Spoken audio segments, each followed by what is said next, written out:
Astrology में जो concept है ये कुछ एग्जाम्पल से हम क्लियर करते हैं। मेष लगन की कुंडली, कुंडली के पंचम भाव में राहु विराजमान है। सप्तमांश कुंडली में धनु लगन और गुरु बृहस्पति लगन में बैठे हुए हैं। तो जो सप्तमांश कुंडली है वो 75% जो लोगों की कुंडलियां हैं वो जर्नली सही तरीके से कार्य कर रही होती हैं और लगभग 25 से 30 कुंडलियां ऐसी हैं जहां पर लोगों को बहुत ही ज़्यादा चीज़ें डिस्टर्ब मिलती हैं। किसी का रिलेशनशिप खराब है, किसी का प्रोफेशन खराब है, किसी की फाइनेंशियल कंडीशन बहुत खराब है, या फिर ऐसा होता है कि किसी की जो गोल है, जो लक्ष्य है वो बहुत बड़े हैं, चाहे वो बाय प्रोफेशन हो, बाय पॉलिटिशियंस हो या बाय स्टूडेंट हो। वहां पर फिर कुंडली एक्टिव होने का मीनिंग क्या एक्चुअली है? देखिए, जैसे प्रत्येक भाषा की एक ग्रामर होती है, इसी तरीके से एस्ट्रोलॉजी की भी एक ग्रामर है। तो जो एक्टिवेशन वर्ड जुड़ा हुआ है हमारा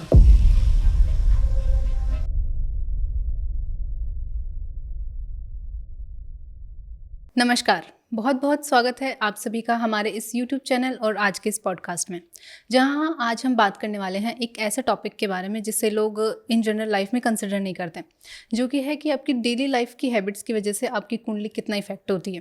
क्योंकि जब भी इंसान के लाइफ में कोई प्रॉब्लम्स आती हैं तो इंसान सबसे पहले अपनी कुंडली को दोष देता है, कहता है शायद मेरी किस्मत में ही ऐसा कुछ लिखा है या मेरे प्लैनेट्स ही खराब है। लेकिन क्या आप लोग जानते हैं कि कुंडली एक्चुअल में खराब नहीं है, आपकी डेली हैबिट्स ने उसे खराब कर रखा है। आज की इस पॉडकास्ट में हम यही जानेंगे और इन्हीं डेली हैबिट्स के बारे में बात करेंगे कि आप कैसे अपनी डेली लाइफ की हैबिट्स को इम्प्रूव करके अपनी कुंडली को स्ट्रॉन्ग कर सकते हैं। तो चलिए एपिसोड की शुरुआत करते हैं और जानते हैं हमारे आज के गेस्ट से कि आप अपने डेली लाइफ को कैसे इम्प्रूव कर सकते हो। Hello sir. हेलो मैम, कैसे हैं सर आप? All good. तो सर, जैसा कि मैंने आज हमारी ऑडियंस को बताया कि आज का जो टॉपिक है वो कहीं ना कहीं सेंसिटिव है लोगों में, कि लोग ज़्यादा इस बारे में जानते नहीं, लेकिन वो अननोइंगली अपनी चीज़ों को ख़राब कर रहे हैं बिना जानते हुए। क्योंकि सर, जैसे हम बात कर रहे थे ऑफ कैमरा भी थोड़ी देर पहले कि जब इंसान की डेली लाइफ की हैबिट्स ख़राब होती हैं तो उसकी कुंडली ऑटोमेटिक ही कहीं ना कहीं उसे इम्पैक्ट करती है। तो सर, क्या सच में ऐसा होता है कि अगर कुंडली इंसान की परफेक्ट हो, बिल्कुल पावरफुल हो, लेकिन फिर भी उसे लाइफ में रिजल्ट्स नहीं मिल रहे, तो कहीं ना कहीं ये उसकी डेली लाइफ की जो हैबिट्स हैं वही उसे इम्प्रूव करने की ज़रूरत है? एस्ट्रोलॉजी में ये जो कंसेप्ट है ये कुछ एग्जाम्पल से हम क्लियर करते हैं। जी। मेडिकल एस्ट्रोलॉजी का कोई केस है हमारे पास और उनकी मेष लगन की कुंडली, कुंडली के पंचम भाव में राहु विराजमान है। सप्तमांश कुंडली में धनु लगन और गुरु बृहस्पति लगन में बैठे हुए हैं। तो जो सप्तमांश कुंडली है वो चाइल्ड बर्थ के केस के लिए कंसीडर की जाती है। अच्छा। तो उस व्यक्ति की कुंडली में काफ़ी अच्छे योग बने हुए हैं, लेकिन आफ्टर 10 ईयर मैरिज कोई भी संतान उनके नहीं है। तो कुंडली के योग बहुत अच्छे हैं लेकिन इवेंट्स वेरीफाई नहीं हो रहा। हाँ। अब उसका जो सेकंड फेज है वो जो मेल चार्ट है, उस व्यक्ति का डेली हैबिट है वो बहुत ही ज़्यादा स्मोकिंग करते हैं, ओवर स्मोकिंग करते हैं। अच्छा। तो आप इसको साइंस के पहलू से देखिए, चाहे एस्ट्रोलॉजी के हिसाब से देखिए कि कुंडली में योग बने हुए हैं लेकिन वो घटना घटित नहीं हो रही। तो इसमें जो नेगेटिव चीज़ है वो है कि उनका बहुत ज़्यादा स्मोकिंग करना। ऐसी बहुत सारी चीज़ें व्यक्तिगत कुंडली में जुड़ी हुई होती हैं। अब इसका एक सेकंड एग्जांपल लेते हैं कैरियर के रिगार्डिंग। ओके। एक व्यक्ति जो कि सिंह लगन का व्यक्ति है और उनकी कुंडली में जो सन है वो मेष राशि में विराजमान है, गुरु बृहस्पति कर्क राशि में विराजमान है। तो दोनों की जो स्थिति है वो उच्च स्थिति बनी हुई है। कुंडली का जो दसमांश कुंडली है वो हमारे कैरियर से संबंधित जोड़कर देखी जाती है जी। वहाँ पर व्यक्ति को वर्गोत्तम ग्रह मिले हुए हैं, सूर्य ग्रह और गुरु बृहस्पति। अच्छा। तो उस व्यक्ति का प्रोफेशन बहुत अच्छा होना चाहिए, लेकिन उनकी कुंडली में जो शनि ग्रह है दसमांश कुंडली में मेष राशि में स्थित है। तो ऐसे व्यक्ति को जो कार्य करना है वो हार्ड वर्क नहीं, स्मार्ट वर्क करना है। अच्छा। अभी उनकी डेली हैबिट है वो सुबह 9 से 6 वाली जॉब में अपने आप को बहुत ही ज़्यादा मेहनत के साथ रखते हैं, लेकिन जो उनकी अचीवमेंट है उनके सिबलिंग्स या उनके जो फ्रेंड सर्कल्स में है वो बहुत ही लो लेवल पे है। तो व्यक्ति मेहनत भी बहुत करता है, इंटेलिजेंट भी बहुत है, लेकिन उसका रिजल्ट नहीं है। अच्छा। जो ज्योतिष है, ज्योतिष एक डायरेक्शन का काम करती है, एक दिशा और दिशा निर्देश के तौर पर चीज़ों को प्रेजेंट करती है। तो मेडिकल एस्ट्रोलॉजी वाला जो हमारा केस है और जो वर्किंग प्रोफेशन वाला है, इन दोनों ही पहलुओं पर व्यक्ति की कुंडली बहुत स्ट्रॉन्ग है, लेकिन जो अचीवमेंट है वो जीरो है। तो आपको ये चीज़ें समझनी होंगी कि ज्योतिष किस डायग्राम पे आके कार्य कर रही है, अच्छा। तभी उसका जो रिजल्ट है अच्छा देखने के लिए मिलता है। और वो सर एक नॉर्मल इंसान कैसे समझ सकता है? क्या उसे फिर हर इवेंट करने के लिए अपनी कुंडली चेक करवानी पड़ेगी? देखिए 100 में से लगभग 70-75% जो लोगों की कुंडलियाँ हैं वो जर्नली सही तरीके से कार्य कर रही होती हैं, अच्छा। और लगभग 25 से 30 कुंडलियाँ ऐसी हैं जहाँ पर लोगों को बहुत ही ज़्यादा चीज़ें डिस्टर्ब मिलती हैं। किसी का रिलेशनशिप ख़राब है, किसी का प्रोफेशन ख़राब है, किसी की फाइनेंशियल कंडीशन बहुत ख़राब है, जी। या फिर ऐसा होता है कि किसी की जो गोल हैं, जो लक्ष्य हैं वो बहुत बड़े हैं, चाहे वो बाय प्रोफेशन हो, बाय पॉलिटिशियंस हो या बाय स्टूडेंट हो। वहाँ पर फिर ज्योतिष की ज़रूरत पड़ती है। ऐसा नहीं है कि हर किसी छोटी समस्या के लिए आप एस्ट्रोलॉजर के पास खड़े हों, अच्छा। उसकी ज़रूरत नहीं है। तो सर जो जैसे अभी गोल के बारे में आप बता रहे थे, तो ये भी तो कुंडली में ही लिखा होता है ना कहीं ना कहीं? देखिए जब किसी बच्चे का जन्म होता है तो उसे 27 नक्षत्र, 9 ग्रह, 12 भाव सभी को मिलते हैं। जी। तो किसी से कुंडली के आधार पर ये कहना कि आप एक अच्छे नेता बनेंगे, आप एक अच्छे गवर्नमेंटी सर्वेंट बनेंगे या आप एक अच्छे बिजनेसमैन बनेंगे, ये थोड़ा सा अपने आप में सही नहीं है, क्योंकि अच्छा। कुंडली का 10th भाव तो सभी को मिला है। हाँ। ज्योतिष काम करती है दशा सिस्टम पे, जी। जो जैसा कि ज्योतिष में विंशोत्तरी दशा है, जेमिनी दशा का कंसेप्ट है, चर दशा है, तो वो अलग अलग ज्योतिष पद्धति से जुड़ी हुई है। भृगुनंदिनी आदि ज्योतिष का कंसेप्ट अलग है। एक व्यक्ति जिस क्षेत्र में कार्य कर रहा है उस समय उस ग्रह की एक्टिवेशन, उस नक्षत्र की एक्टिवेशन उसकी सक्सेस और फेलियर को रिप्रेजेंट करती है। अच्छा। एक व्यक्ति जॉब कर रहा है और उसका काफ़ी अच्छा चल रहा है, अभी क्या है कि वो व्यक्ति अपना सेल्फ कोई बिजनेस स्टार्ट कर दे, तो वहाँ पे ज्योतिष की जरूरत है कि भी अभी वेट करना है या फिर किस तरीके से स्टार्ट करना है। अच्छा। एग्जाम्पल के तौर पे 10th हाउस में किसी के केतु ग्रह विराजमान है और वृषभ राशि वहाँ पे स्थित है, तो ऐसा व्यक्ति एक रेस्टोरेंट का क्वेश्चन लेके आता है कि जी मुझे एक रेस्टोरेंट ओपन करना है। अच्छा। तो एन एस्ट्रोलॉजर हमारी एडवाइस रहेगी कि आपको बेसिक जड़ से स्टार्ट करना है। जैसे कि आपकी जो भी कल्चर है, आप जिस समाज से हैं वहाँ पे कुछ ना कुछ चीज़ें ऐसी होती हैं, चाहे मिठाई हो, फूड आइटम्स हो, वो फेमस होते हैं जी। और वो सोशल दायरे से जुड़े हुए होते हैं। जैसे पंजाब में देखेंगे तो पराठा है, आप हरियाणा में देखेंगे तो दूध घी का बहुत ज़्यादा आपका जी खाने के लिए देखने को मिलता है।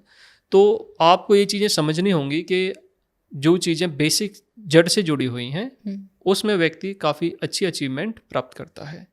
वहीं अगर किसी का राहु 10th हाउस में है और वो व्यक्ति वृषभ राशि में है और फूड आइटम से संबंधित रेस्टोरेंट का कोई भी कार्य करना चाहता है, तो उसे एडवाइस दी जाएगी कि भाई आप खाने पे भले ही 10,000 रुपये खर्च कीजिए, 1 लाख रुपए आपको डेकोरेशन पे खर्च करना है, क्योंकि जो दिखेगा वो बिकेगा। तो एन एस्ट्रोलॉजी इस तरीके से काम करती है। ये प्रोफेशन के रिगार्डिंग, एजुकेशन के रिगार्डिंग, ये सभी प्रारूप में अलग अलग है। अच्छा। तो ऐसा नहीं है किसी से ये कहना कि भाई आप लाइफ में सक्सेसफुल होंगे या फेलियर होंगे, ये गलत है। सक्सेस सभी के लिए है, फेलियर भी सभी के लिए है। अच्छा सर, एस्ट्रोलॉजर जो एक कॉमन टर्म यूज़ करते हैं ना कि आपकी कुंडली एक्टिव है या एक्टिव नहीं है, तो वो एक्टिवेशन का मतलब क्या है यहाँ पे? कुंडली एक्टिव होने का मीनिंग क्या है एक्चुअल में? देखिए जैसे प्रत्येक भाषा की एक ग्रामर होती है, इसी तरीके से एस्ट्रोलॉजी की भी एक ग्रामर है। तो जो एक्टिवेशन वर्ड है, एक्टिवेशन वर्ड जुड़ा हुआ है हमारा दशा सिस्टम से। अच्छा। जब एक बच्चे का जन्म होता है तो चंद्रमा एक नक्षत्र में विराजमान होते हैं। उदाहरण के तौर पे चंद्रमा किसी के शतभिषा नक्षत्र में विराजमान है, तो उस समय उस बच्चे की राहु की महादशा एक्टिवेट है। अच्छा। और जो ये दशा सिस्टम है, महादशा, अंतरदशा, प्रत्यंतर दशा, प्राण दशा, सूक्ष्म दशा, इस प्रारूप में ये जुड़ा हुआ होता है और कार्य करता है। तो अब आप इस चीज़ को समझिए कि किसी का राहु एक्टिवेट है और उसकी एज लगभग 20 या 21 वर्ष है। अच्छा। वो व्यक्ति डिजिटल मार्केटिंग में जाना चाहता है, ब्लॉगिंग करना चाहता है, तो उसके लिए एक बेस्ट वर्किंग क्राइटेरिया है। तो इस तरीके से हम उसे कह सकते हैं कि भाई आपका ग्रह एक्टिवेट है, आपकी कुंडली एक्टिवेट है, आप थोड़ा सा स्मार्ट वर्क कीजिए, चीज़ें काफ़ी अच्छे तरीके से आपको रिजल्ट देंगे। अच्छा। वहीं पे किसी का सैटर्न एक्टिवेट है कुंडली में और वो चाहे जॉब में हो चाहे किसी बिजनेस में, तो एन एस्ट्रोलॉजर आपको बताना होगा कि भाई आपको थोड़ा सा सब्र रखना होगा। ऐसा नहीं है कि आज आपने एक कंपनी या वर्कशॉप लगाई, और आप सोचें कि एक ही महीने में मुझे लाखों करोड़ों रुपए के ऑर्डर मिल जाएंगे, अच्छा। क्योंकि सैटर्न पेशेंस मांगता है, सब्र मांगता जी। है। तो वो एक्टिवेशन जो टर्म है वो इस तरीके से काम करती है एस्ट्रोलॉजी में। और सर जैसे हर प्लैनेट्स का अलग अलग आइडेंटिफिकेशन होती है कि ये प्लैनेट्स इन चीज़ों पे काम करते हैं, तो हर प्लैनेट की जो डेली हैबिट होती है वो अलग अलग होती है। जैसे हम अगर सन की बात करें तो सन को जैसे कॉन्फिडेंस का और इन सब का कारक माना जाता है, तो उसके लिए ज़रूरी है कि आप डेली हैबिट्स में जैसे अपने कॉन्फिडेंस को बूस्टअप रखो, तो ही आपका सन प्लैनेट है जो वो एक्टिव रहेगा। देखिए, अभी सूर्य हमारे डिसिप्लिन का, हमारे ईगो का, बहुत सारी चीज़ों जी। का कारक है। तो ऐसा नहीं है कि एक व्यक्ति के अंदर ईगो है तो वो सक्सेसफुल नहीं है, जी। और ऐसा भी नहीं है कि कोई व्यक्ति डिसिप्लिन है, सुबह 4 बजे उठना, सारी चीज़ों को ऑर्गेनाइज करना, वो सक्सेसफुल है। जो ग्रह की एक टर्म है, आपको सबसे पहले उसे समझना होगा कि प्रत्येक व्यक्ति ना तो सब्र से ही जीत पाएगा, ना ही अपने ईगो से जीत पाएगा। जी।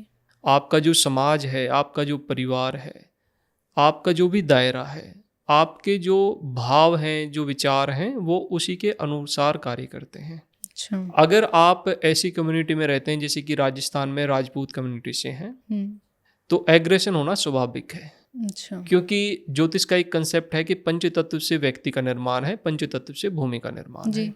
एक कंसल्टेशन है पानीपत से, हरियाणा से। अच्छा। तो उन्होंने पूछा कि हम बच्चे को स्पोर्ट्स में डालना चाहते हैं, क्या ये सक्सेसफुल होगा? 99% कुंडली देखने की जरूरत ही नहीं है, आप उनसे बोल सकते हैं कि स्पोर्ट्स में कामयाब होगा। रीज़न क्योंकि वहाँ की मिट्टी में वो चीज़ें हैं। जी। अभी कोई कंसल्टेशन आती है पंजाब से और वो पूछें कि भाई विदेश जाना चाहता है, कनाडा जाना चाहता है बच्चा, जाएगा? तो वो चीज़ें बाय नेचर है। जी। कोई कंसल्टेशन केरल से है और वो बंदा पूछे कि जी बच्चा डॉक्टर या नर्सिंग का कोर्स करना चाहता है, चीज़ें हो जाएंगी। अच्छा, कुंडली देखने की जरूरत कुंडली देखने की जरूरत नहीं है। देखिए, सबसे बड़ी जो ज्योतिष है वो प्रकृति है, नेचर। उसी ने पूरे वर्ल्ड को ऑर्गेनाइज किया है, पूरे ब्रह्मांड को ऑर्गेनाइज किया है प्रकृति ने। आप उससे आगे जाके नहीं कुछ भी कह सकते हैं। अच्छा। वो चीज़ें बहुत बड़े लेवल पे काम करती हैं और बेस्ट करती हैं। अभी ये देखिए कि भाई ऐसा नहीं है कि मून खराब है तो डिप्रेशन होगा। हो सकता है कि मदर को हेल्थ इशू हो सकता है कि आपकी जो कंफर्ट लाइफ हो वो डिस्टर्ब हो। तो कारक तत्व तो बहुत सारे हैं एक ग्रह के, सिर्फ एक या दो या तीन या चार पहलुओं पर जोड़कर अगर आप उसे प्रेडिक्ट कर रहे हैं या फिर कोई भी रेमेडी कर रहे हैं तो वहाँ पे सोचने की ज़रूरत है। सर कभी ऐसा भी होता है कि जैसे इंसान को पता ही नहीं है कि वो डेली लाइफ में क्या ऐसी चीज़ें कर रहा है जिसकी वजह से ऑटोमेटिक ही उसकी कुंडली इफेक्ट हो रही है? जैसे कई लोग होते हैं ना, कमिटमेंट्स तोड़ देते हैं या मतलब गुस्सा ज़्यादा करते हैं, ईगो ज़्यादा करते हैं, तो वो जैसे उनको पता नहीं है लेकिन फिर भी उनकी कुंडली कहीं ना कहीं इफेक्ट हो रही है, तो ऐसा पॉसिबल है? जो हमारी जन्म कुंडली है उसी के अनुसार एक व्यक्ति के जीवन का जो डायग्राम है वो बना हुआ है। जी। तो जो गुस्से वाला कंसेप्ट है या फिर किसी के लड़ाई झगड़े का, वो सारी चीज़ें उसके सूक्ष्म दशा और प्राण दशा के कंसेप्ट से जुड़ी हुई हैं। इस चीज़ को आप एक एग्जांपल से समझिए कि आप एक शॉप पे कोई भी कपड़ा खरीदने के लिए जाते हैं तो आप चॉइस करके जाते हैं कि मुझे इस कलर का लेके आना है। जी। आप अपनी कुंडली को ओपन कीजिए और आप देखेंगे कि जो आप शॉपिंग करके लाए हैं आपकी चॉइस की चीज़ें आपको नहीं मिली, लेकिन आप सेकंड लेके आए हैं। वो प्लेनेट उस टाइम पे एक्टिवेट रहता है। ओके। तो ये जो हैबिचुअल चीज़ें हैं हमारी, ये हमारी देश काल परिस्थिति पर डिपेंड करती हैं। ज्योतिष में ये जो पहलू है ये बहुत ही ज़्यादा इम्पोर्टेंट है कि आप अगर भारत के अंदर, भारत के निवासी हैं, इंडिया में आप रहते हैं, यहाँ का जो कल्चर है, यहाँ की जो देश काल स्थिति है वो डिफरेंट है जी। वहीं पर आप अगर पाश्चात्य कल्चर की तरफ जाएंगे तो वहाँ पे ये सारी चीज़ें डिफरेंट मिलेंगी और बहुत सारे एल्गोरिदम्स पे भिन्न हैं। चाहे वो रिलेशनशिप में हो, एक पारिवारिक सोच समझ में हो, जैसे कि हमारे यहाँ पे जॉइंट फैमिली का कंसेप्ट है। हाँ। लेकिन वहाँ आपको ये चीज़ें देखने के लिए बहुत रेयर चांस है। बिल्कुल। ज्योतिष को आप सिर्फ अपनी व्यक्तिगत सुविधाओं के तौर पर जोड़ेंगे तो फिर थोड़ा सा उसका कंसेप्ट डिफरेंट हो जाएगा। इसकी जो इम्पोर्टेंस है वो है कि भी आप किसी अचीवमेंट या फिर किसी एक बंदा जो कि डिप्रेशन से संबंधित परेशान है या फिर किसी क्रोनिक डिजीज से परेशान है, तो वहाँ पर उसको रिलीफ के लिए हम एस्ट्रोलॉजी का प्रयोग करते हैं। ये छोटे छोटे इवेंट्स के लिए कि अगर आप ईगो, एग्रेशन, ये तो स्वाभाविक तौर पर हैं। चीज़ें चेंज होती हैं जी। देखिए, ज्योतिष में जो टाइम वाला कंसेप्ट है वो बहुत ही ज़्यादा पावरफुल है। इसमें एक हमारी व्याकरण है ज्योतिष में, सर्वाष्टक बिंदु एक टॉपिक है, तो उसकी कैलकुलेशन है बिंदुओं से। मतलब सर ये क्या कॉन्सेप्ट है? जी, तो इसमें क्या है कि 4 पहलू हैं, धर्म अर्थ काम मोक्ष, अच्छा। अग्नि तत्व राशि, हम्म। वायु तत्व राशि, पृथ्वी तत्व राशि, जल तत्व राशि। मेष राशि, सिंह राशि, धनु राशि ये अग्नि तत्व राशि हैं। वृषभ राशि, कन्या राशि, मकर राशि ये पृथ्वी तत्व राशि हैं। मिथुन राशि, तुला राशि, कुंभ राशि ये वायु तत्व राशि हैं। कर्क राशि, वृश्चिक राशि, मीन राशि ये जल तत्व राशि हैं। तो इनके अंतर्गत जो सर्वाष्टक बिंदु हैं उनकी कैलकुलेशन की जाती है। अधिकतर केसों में देखने के लिए मिलता है किसी का बचपन खराब, किसी की जवानी खराब, किसी का हाँ। गृहस्थ खराब, किसी का बुढ़ापा खराब। जी। तो ये चीज़ें प्रोमिनेंट हैं सभी के लिए हैं कि ना तो हमेशा अच्छा वक्त रहेगा, ना ही हमेशा बुरा वक्त रहेगा। जी। तो इन सभी पहलुओं को समझने के लिए ज्योतिष है। अच्छा। उसी तरीके से चीज़ें फिर काम भी कर रही हैं। तो सर ऐसे बोलते हैं ना कि कुंडली में जो लिखा है वो होके ही रहता है, या फिर जो भी हो रहा है आपके साथ वो सब लिखा हुआ है पहले से। तो इसमें ये वाला कॉन्सेप्ट कहाँ आता है कि अगर इंसान की डेली हैबिट्स वो कुछ खराब कर रहा है तो उसका जो लिखा हुआ है वो बदल जाएगा, या फिर ऐसा कुछ? आप ज्योतिष के प्रीवियस किसी भी लिटरेचर को उठा के देखिए, हम्म। डिवोर्स वर्ड एक बार भी देखने के लिए नहीं मिलेगा आपको। लेकिन 2000 से पहले देखते हैं तो बहुत रेयर चांस है कि भाई आस पड़ोस समाज में किसी का तलाक हुआ है। 2025 में देखते हैं तो 100 में से 10 से 12 शादियां कोर्ट में पहुंच जाती हैं। जी। पहले सरकमटेंस से होती थी और आज के टाइम में करोड़पति अरबपति लोगों की ज़्यादा हो रही हैं। बोलते थे कि भाई साधन कम है इस वजह से सर्वाइव नहीं हो रहा, लेकिन यहाँ तो सारी चीज़ें हैं फिर भी हाँ, चीज़ें फिर नहीं भी हो हो रही। रहे हैं। तो अब आप इसमें देखिए चीज़ों को कि हैबिट किस तरीके से कार्य कर रही है, कुंडली किस तरीके से कार्य कर रही है। देखिए मेन चीज़ क्या होती है कि आपके साथ कोई घटना घटित होती है तो मोस्ट ऑफ द केसेस क्या होता है, लोग उसको ना ब्लेम करते हैं। हाँ वो तो है ही, जैसे मैंने स्टार्टिंग में बताया था कि लोग ब्लेम ज़्यादा करते हैं। देखिए एक व्यक्ति यूपीएससी की प्रिपरेशन करता है और लगभग 7 वर्ष के बाद जब उससे पूछा जाता है कि भाई आप कामयाब क्यों नहीं हुए, तो वो 20 लोगों को काउंट करा देता है कि भाई उसकी वजह से मैं फेल हो गया, उसकी हाँ। वजह से हो गया, उसकी वजह से हो गया। और आफ्टर 45 ईयर एज में भी वो व्यक्ति आपको असफल ही मिलेगा। क्योंकि उसकी हैबिट क्या है, उसकी हैबिट है कि उसके साथ जो भी गलत हुआ है ना वो उसकी वजह से नहीं हुआ, दूसरे की वजह से हुआ है। अच्छा, वो ब्लेम गेम जो खेलते हैं। जी जी। अभी ज्योतिष में आप क्या है कि जो हैबिट वाला कंसेप्ट है कि यही तो एक ज्योतिषीय उपाय है, रेमेडी है कि अगर एक व्यक्ति के साथ कुछ गलत हो रहा है वो उस चीज़ को जैसे धीरे धीरे सहन करने की उसकी हैबिट बनती है, तो उसके साथ साथ उसमें बहुत सारे जो नेचुरल एक्टिविटी हैं वो भी इंक्लूड होती हैं। ऐसा नहीं है बुरा वक्त व्यक्ति को सिर्फ दुख या पीड़ा देता है, वो हुनर बहुत अच्छा देता है जी। आप देखिए इन प्रेजेंट जितने भी अधिकतर जो लोग सोशल मीडिया पे सक्सेसफुल एंड पॉडकास्ट के तौर पर आ रहे हैं उन सभी की कोई ना कोई घटना जुड़ी हुई है जी। पास्ट। कोई व्यक्ति पैसे के लिए बहुत जलील हुआ है, कोई रिलेशनशिप में बहुत जलील हुआ है, कोई एजुकेशन में बहुत जलील हुआ है, और फिर उसके बाद वो लाखों लोगों को बीट करके पहुंचे हैं वहाँ पे।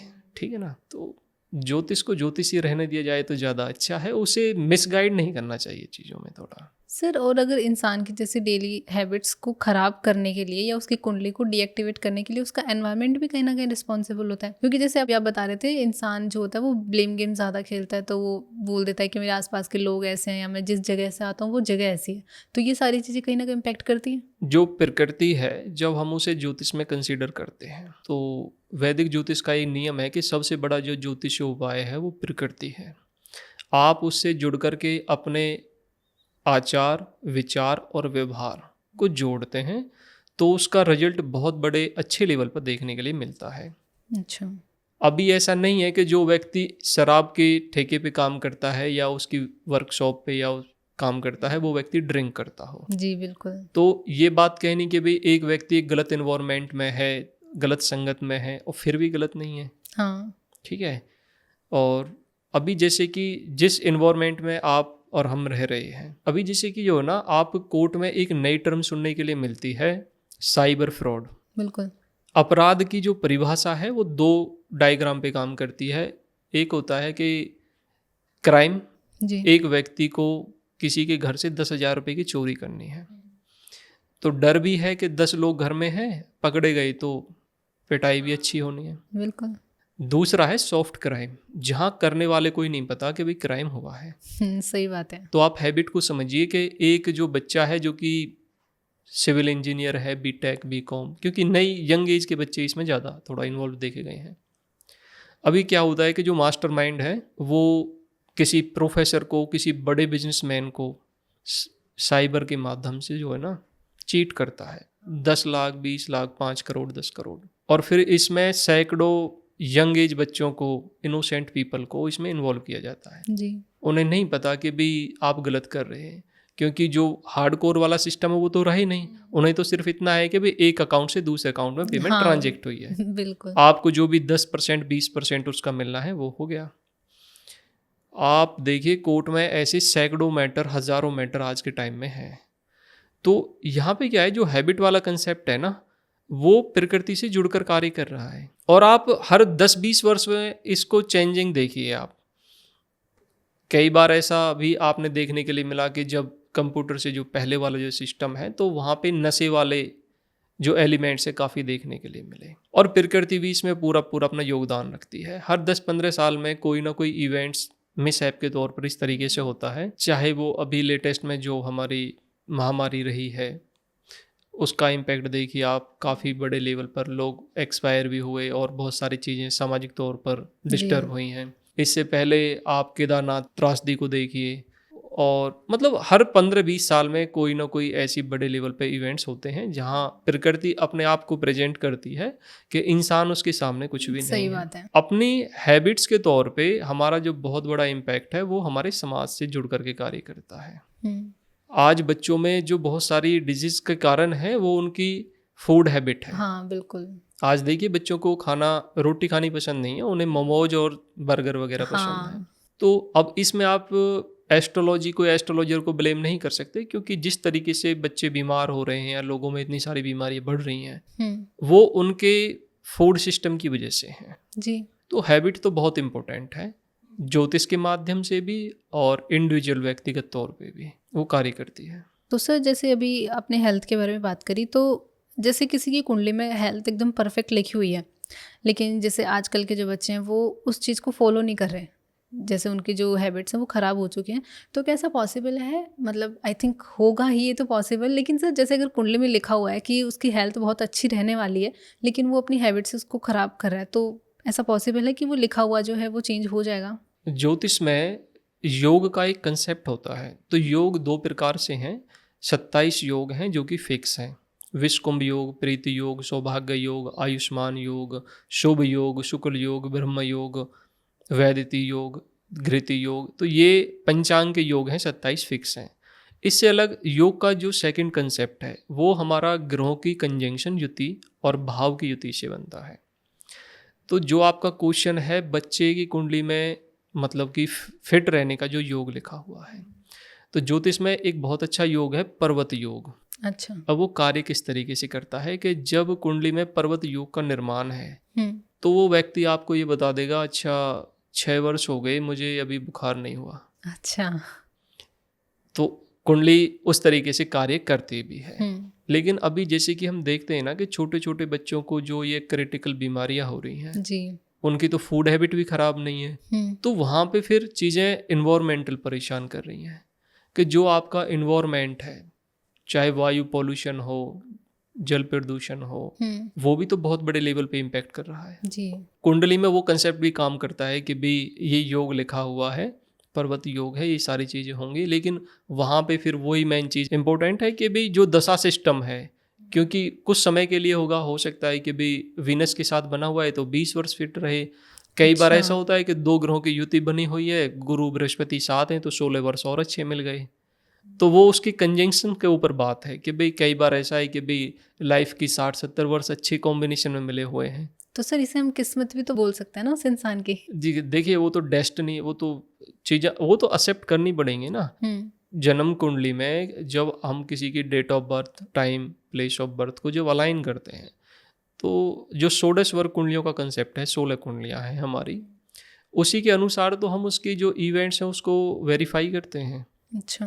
तो इसी तरीके से जो हेल्थ से संबंधित चीज़ें हैं वो इसी तरीके से जुड़ करके कार्य कर रही होती हैं कि भाई अच्छा है, लेकिन बहुत रेयर चांसेस होते हैं, ऐसे हजारों में कुछ ही कुंडलियाँ ऐसी हैं जहाँ अच्छा इसका रिजल्ट देखने के लिए मिलता है। सर ऐसा पॉसिबल है कि अगर कोई इंसान अपनी डेली लाइफ की हैबिट्स को अगर इम्प्रूव कर ले तो उसकी कुंडली एक्टिवेट हो सकती है? आधुनिक भारत के सबसे बड़े एस्ट्रोलॉजर हुए चाणक्य।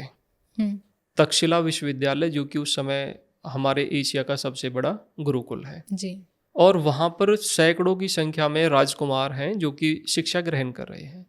उन्होंने चंद्रगुप्त मौर्य को चुना राष्ट्र निर्माण के लिए। अब देखिए वहाँ पे सिर्फ ऐसा नहीं है कि उन्हें 12 राशि, 12 भाव, 27 नक्षत्र, सर्वाष्टक बिंदु, दशा सिस्टम, सिर्फ इन्हीं चीज़ों की ज़रूरत थी।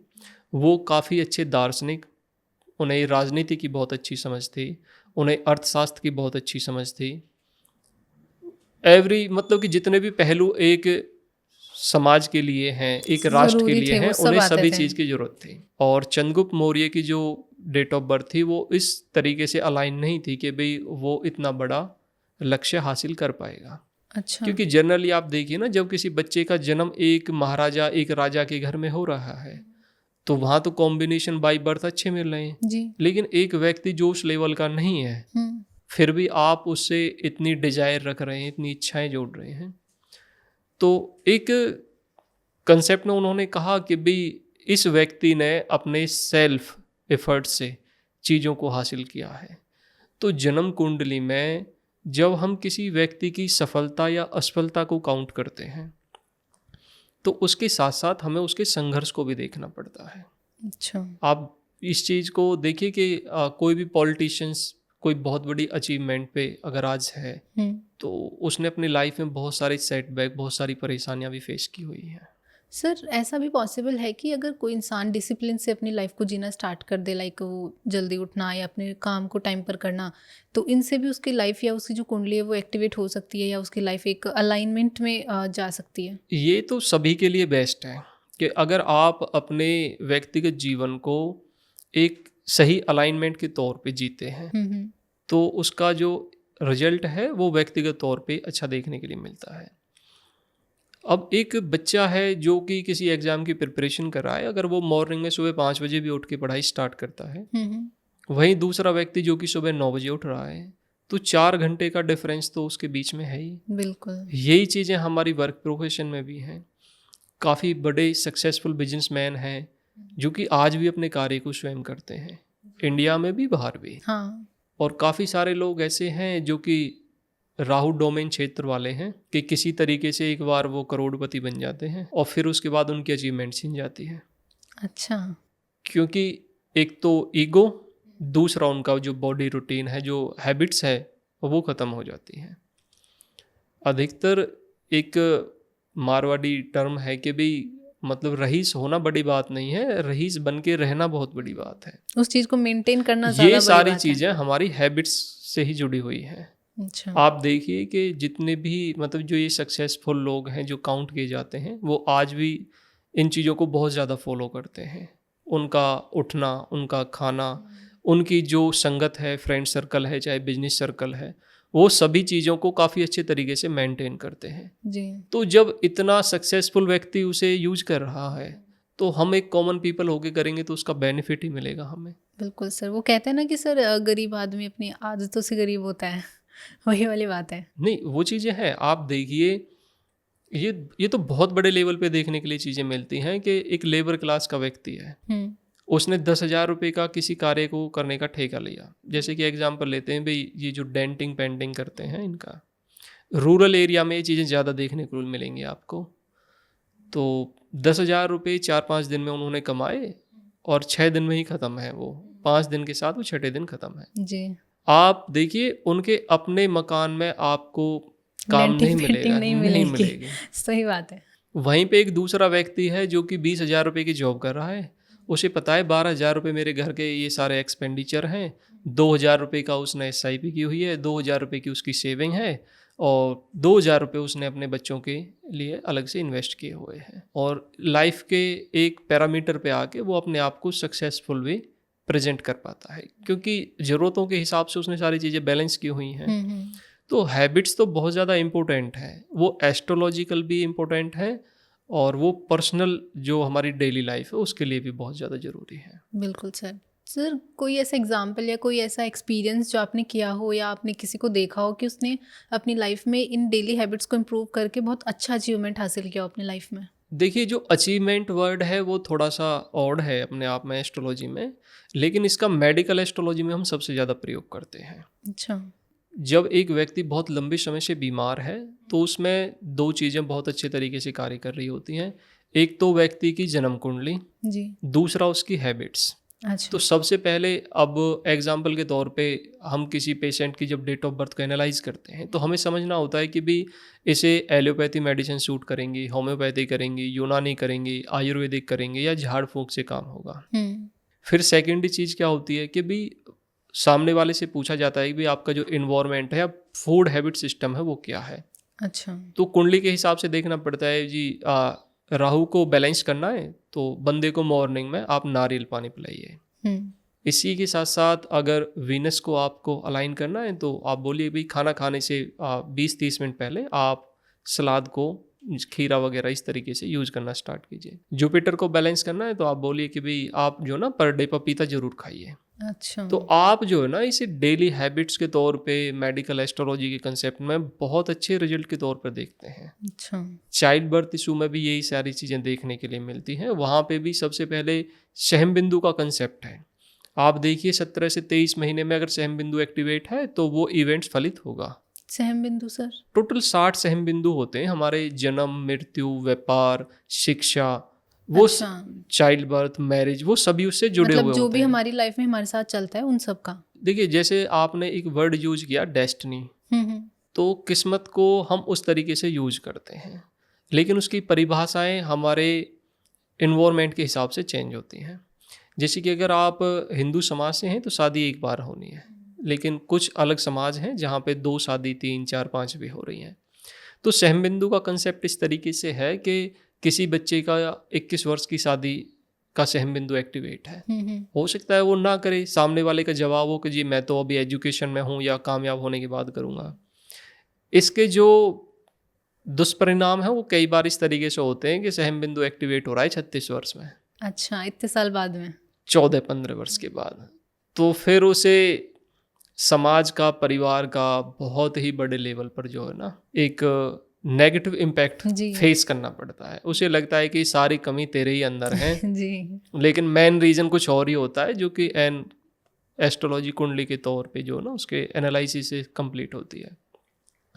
चाइल्ड बर्थ में भी यही सेम चीज़ है कि मतलब अभी जैसे मॉडर्न में ना लोग चीज़ों को प्लान करते हैं कि जी 5 साल बाद, 7 साल बाद हम चाइल्ड करेंगे। कई बार ऐसा होता है कि 10-10, 15-15 साल वेट करना पड़ता है, वो सहम बिंदु एक्टिवेट नहीं होता। अच्छा। तो कुछ घटनाएं ऐसी होती हैं ज्योतिष में जो कि इंडिविजुअल होती हैं, वहाँ पे आप फ्यूचर को इंक्लूड नहीं कर सकते, प्लानिंग नहीं होती। अच्छा, जो जिस टाइम पे होगा वो होके ही रहेगा। देखिए, जब सहम बिंदु एक्टिवेट होता है तो उसके रिजल्ट्स होते हैं। जैसे कि कंसल्टेशन में है, किसी बच्चे का 21 वर्ष में हुआ तो मैनी टाइम्स मतलब कि 10, 20, 25 उसके लिए रिश्ते आए, लेकिन उन्होंने डिनाई किया। फिर उसके बाद ऐसा समय हुआ कि आफ्टर 30 उन्होंने कोई भी मैट्रिमोनी साइट नहीं छोड़ी, आस पड़ोस रिश्तेदार सभी से रिक्वेस्ट की, लेकिन चीज़ें नहीं हो पा रही। हाँ। तो फिर एस्ट्रोलॉजी इतना ही करती है कि भाई मतलब अभी वेट कीजिए आप 3 साल 5 साल। अच्छा। तो वो थोड़ा सा डिप्रेशन की बीमारी का इलाज है अपने आप में कि भाई आप 2-3 साल हंसते हंसते निकाल देंगे कि भाई अभी 3 साल वेट करना है। अच्छा। तो वो चीज़ें ज़्यादा परेशान नहीं करती व्यक्ति को। इस तरीके से ज्योतिष काम करती है। अच्छा सर, और अगर कोई इंसान अपनी लाइफ को अच्छा करना चाहे तो वो ऐसी कौन सी हैबिट्स को अपनी लाइफ में इंक्लूड कर सकता है जिससे कि उसके जो प्लैनेट्स हैं वो भी अलाइन हो जाए और उसकी कुंडली भी एक्टिव हो जाए? जो हमारे 9 ग्रह हैं वो हमारे रिलेटिव से जुड़े हुए हैं। जैसे सूर्य को हम पिता का कारक मानते हैं, चंद्रमा को मदर का, मंगल को ब्रदर का, मरकरी को सिस्टर। तो ये सभी के सभी जुड़े हुए हैं। अभी आप देखिए कि आपको ऐसा तो है नहीं कि सभी ग्रह खराब होंगे। हाँ। मोस्ट ऑफ द केसेस 1 या 2 ग्रह होते हैं जिससे व्यक्ति का जो जीवन है वो थोड़ा सा डिस्टर्ब हो रहा होता है। तो आप कोशिश कीजिए कि कम से कम उन जो रिलेटिव्स हैं उनसे आपके विचार अच्छे बने रहें। चाहे 100 लोग आपके खिलाफ हों, लेकिन अगर वो 2 भी आपके साथ हैं तो आप उस डिफ़िकल्ट फेज़ से निकल जाएंगे। और अचीवमेंट वाला जो डायग्राम है वो थोड़ा सा डिफरेंट है। एस्ट्रोलॉजी सभी को इक्वल मौका दे रही है, क्योंकि जब सभी को सेम चीज़ें दी हुई हैं हाँ। तो सबसे पहले ये समझना ज़रूरी है कि आज आप 20,000 रुपये की सैलरी पे जॉब कर रहे हैं और आपका फ्रेंड 1,20,000 रुपये की पे, तो उसने इस टाइम ड्यूरेशन में क्या चीज़ अचीव की हुई है, ये समझना बहुत ज़रूरी है। क्योंकि अधिकतर केसों में होता है भी सामने वाले बंदे ने बीकॉम की हुई है तो अकाउंटेंट के तौर पे वो 20-25 हज़ार रुपये की जॉब मिलेगी। हाँ। दूसरे बंदे ने 5 से 6 कोर्स मल्टीपल ऐसे हैं, जैसे डिज़ाइनिंग का हो गया, मार्केटिंग का हो गया, जावा हो गया, सॉफ्टवेयर से रिलेटेड उसने बहुत सारे कोर्सेज किए हुए हैं और उसी के बिहाफ पे एक कंपनी उसे 1.25 लाख रुपए का पैकेज दे रही है। जी। तो यहाँ पे ये चीज़ें काम नहीं करेंगी कि भाई आप सूर्य का दान कीजिए या आप अच्छा। सूर्य की रेमेडी कीजिए या आप पिताजी की सेवा ज़्यादा कर रहे हैं इसलिए आपको 1.25 लाख रुपए मिलेंगे।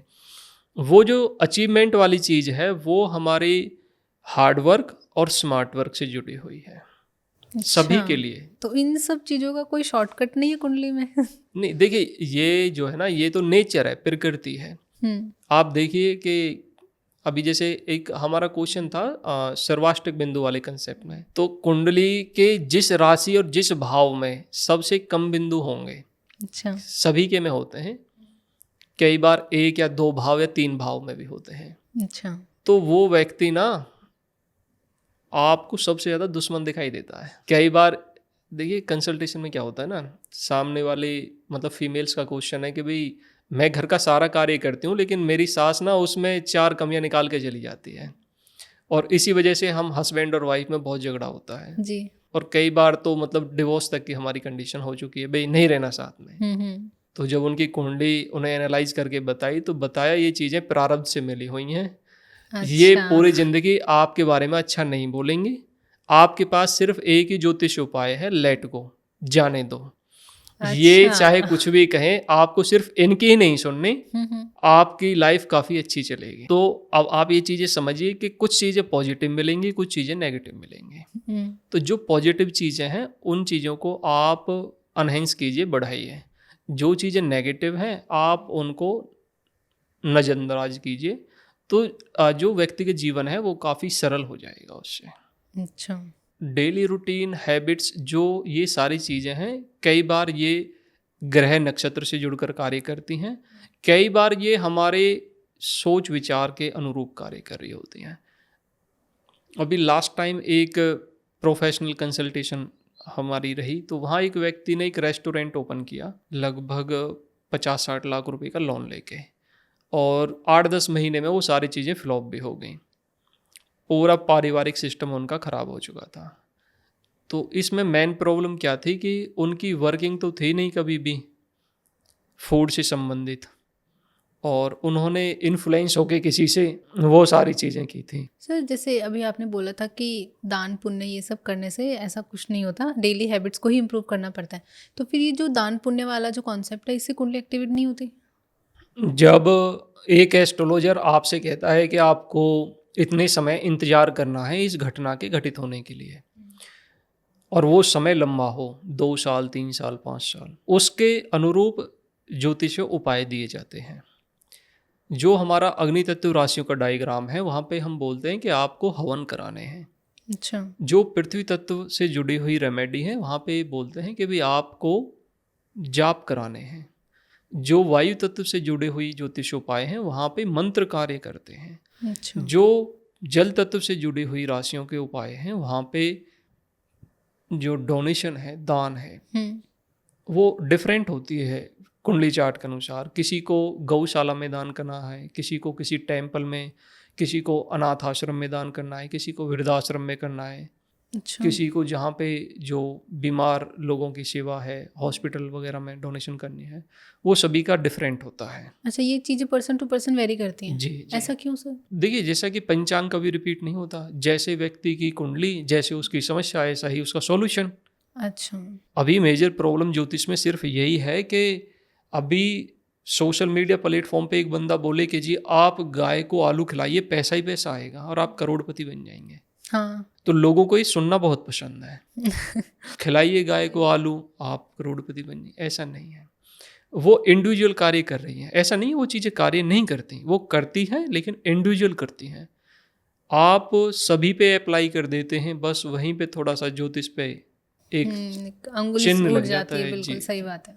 सर, अगर किसी को लगता है कि उसकी कुंडली वीक है या उसकी जो डेली लाइफ की हैबिट्स हैं वो इम्प्रूव नहीं हो पा रही उससे, या कुछ ऐसी कमी है उसके अंदर, तो वो कौन से ऐसे प्रैक्टिस कर सकता है जिसकी वजह से उसकी लाइफ एकदम स्मूथ चलने लग जाए? कुछ लोगों को मेडिटेशन करना पसंद होता है, कुछ लोगों को योग करना पसंद होता है, कुछ लोगों को इवनिंग या मॉर्निंग वॉक पसंद होती है। जी। ये सारे के सारे ज्योतिषीय उपाय ही हैं। अगर सूर्य से संबंधित आप इन चीज़ों को, जो इवनिंग या मॉर्निंग वॉक है, इसको अपनी डेली लाइफ में हैबिट्स में कंसीडर कर रहे हैं, सूर्य आपका इम्प्रूव होना स्टार्ट हो जाएगा। अगर व्यक्ति में बहुत ज़्यादा ईगो है, शॉर्ट टेम्पर है, बार बार गुस्सा आ रहा है, तो धीरे धीरे कम और ख़त्म होता है। अच्छा। तो ये जो डेली हैबिट्स वाला कंसेप्ट है हमारा, मून में आप पानी की वेस्टेज कम कीजिए, अच्छा। तो ऑटोमेटिक क्या होता है कि जो मून के इम्पैक्ट हैं वो लाइफ में पॉजिटिव काम करना स्टार्ट करते हैं। अभी आप देखिए जो सूर्य ग्रहण और चंद्र ग्रहण का कंसेप्ट है, उसमें ये दोनों चीज़ें बहुत इंपॉर्टेंट हो जाती हैं कि सूर्य को जो उस टाइम ड्यूरेशन पे प्रॉब्लम्स फेस करनी पड़ रही हैं, वही चीज़ें जब सूर्य तुला राशि में है तो उसकी जो इन्फ्लुएंस है वो बहुत बड़े लेवल पे देखने के लिए मिलता है। उसमें भी जब सूर्य स्वाति नक्षत्र के अंदर विराजमान है, चंद्रमा को भी जैसे कि वृश्चिक राशि में अच्छा नहीं माना गया, वृश्चिक राशि जहाँ पे कि विशाखा नक्षत्र, अनुराधा नक्षत्र, ज्येष्ठा नक्षत्र, तो अगर मरकरी नेगेटिव इन्फ्लुएंस में है तो व्यापार में प्रॉब्लम फेस करनी पड़ती है। वहीं अगर अपनी वाणी को सही रखना स्टार्ट करते हैं तो प्रोफेशनल ग्रोथ होना स्वाभाविक है। जो अनुराधा नक्षत्र वाला कंसेप्ट है, इसमें ये एक जर्नल रेमेडी है कि भाई अगर बाई प्रोफेशन दिक्कत आ रही है तो आप बरसा ना जाइए एवरी मंथ। अच्छा। तो उसका बहुत अच्छा इम्पैक्ट आपकी प्रोफेशनल ग्रोथ में देखने के लिए मिलता है। ये चीज़ें हमारे द्वादश ज्योतिर्लिंग से जुड़ी हुई हैं कि जब मेष राशि से संबंधित कोई परेशानी है तो रामेश्वरम दर्शन कीजिए। वृषभ राशि से संबंधित, धन से संबंधित परेशानी है तो आप सोमनाथ के दर्शन कीजिए। अच्छा। मैरिज रिलेटेड इशू है या रिलेशनशिप डिस्टर्ब है तो आप महाकालेश्वर उज्जैन दर्शन कीजिए। अच्छा। अगर फेम खराब हो रहा है, आप जैसे कि कई बार होता है कि बड़े बड़े पॉलिटिशियंस हैं या गवर्नमेंट ऑफिसर हैं जिन पर लिटिगेशन की वजह से प्रॉब्लम होती है, तो आप भीमा शंकर द्वादश ज्योतिर्लिंग दर्शन कीजिए। तो ये अपने आप में एक हैबिट्स, एक नेचुरल प्रकृति से जुड़े हुए ज्योतिषीय उपाय हैं और इसी तरीके से कार्य करते भी हैं। अच्छा, तो सर ये तो जैसे इंडिविजुअल प्रॉब्लम की इंडिविजुअल सॉल्यूशन हो गया, लेकिन सर अब जो लोग हमारा पॉडकास्ट देख रहे थे और जिनको ये प्रॉब्लम थी कि हम हमारी लाइफ को बेटर कैसे कर सकें हर फील्ड में, तो उनके लिए कोई ऐसा सॉल्यूशन या कोई ऐसा रोड मैप जिसे आप बताएं कि भाई सुबह उठने से लेकर शाम को सोने तक ये करोगे तो आपकी कुंडली ऑटोमेटिक एक्टिवेट हो जाएगी? जो हमारी जन्म कुंडली है उसमें 9 के 9 ग्रह, 12 के 12 भाव हमेशा एक्टिवेट ही हैं। अभी क्या है कि किसी व्यक्ति को फिल्म देखना पसंद है तो बाय प्रोफेशन आप उस चीज़ को ज्वाइन कर सकते हैं। अच्छा। तो वो हैबिट्स के तौर पे भी कार्य कर रहा है और आपकी अचीवमेंट के तौर पे भी कार्य कर रहा है। अभी आप देखिए कि कितने बड़े लेवल पे लोग इंडिया के अंदर ही सक्सेसफुल हैं कि वो बहुत ज़्यादा एजुकेटेड नहीं है लेकिन सोशल मीडिया पे वीडियोस वगैरह बना के, ब्लॉगिंग वगैरह बना के, और लाखों रुपए की तक की उनकी इनकम हाँ, है। आराम से। तो यहाँ पे जो उनके ज्योतिष उपाय है, हैबिट वाली चीज़ है, कुछ तो चीज़ें पसंद होंगी, वो हर किसी के लिए है, अलग हो सकती हैं लेकिन कुछ ना कुछ सभी के लिए ज़रूर होता है। किसी को रीडिंग करना, पढ़ना बहुत पसंद है तो आप एक अच्छे पोएट बन सकते हैं।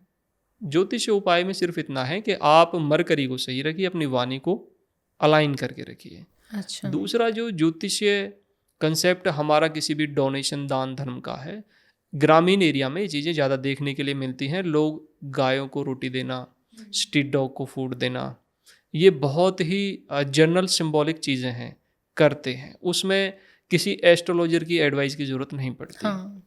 ज्योतिष की जो ज़रूरत है वो 1000 में से 10 या 12 कुंडलियों पे ही पड़ती है, क्योंकि जब आपकी समस्या आपके सामर्थ्य से बाहर खड़ी हो जाए तो वहाँ पे आपको एस्ट्रोलॉजी की ज़रूरत पड़ती है। जी। अदरवाइज ज्योतिष जो है ना, जीवन को सरल बनाने के लिए है। अभी हम किसी से कहें कि सुबह 4 बजे ब्रह्म मुहूर्त में उठ के आप मंदिर जाइए, हो सकता है कि किसी को ना पसंद हो मंदिर जाना, लेकिन वो बाय नेचर बहुत अच्छा व्यक्ति हो। हाँ, अब ये जरूरी नहीं है ना कि भाई मंदिर में आप जो व्यक्ति जा रहे हैं वो सब सही हैं बिल्कुल। और जो नहीं जा रहे वो गलत हैं। तो दैनिक जो हैबिट्स हैं वो इंडिविजुअल हैं, आपको प्रकृति ने बिल्कुल परफेक्ट बनाया है।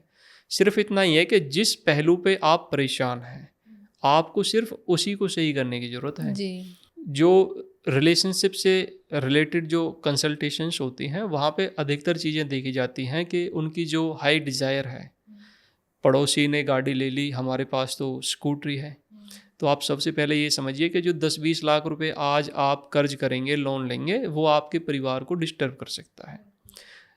तो हैबिट्स में सबसे पहले ये चीज़ें समझिए, आपको सेविंग अच्छी रखनी है, अपनी फैमिली को ज़्यादा सपोर्ट करना है, बाकी चीज़ें अपने आप परफेक्ट प्रकृति देख ही लेगी। अच्छा, और देख ही रही है सर।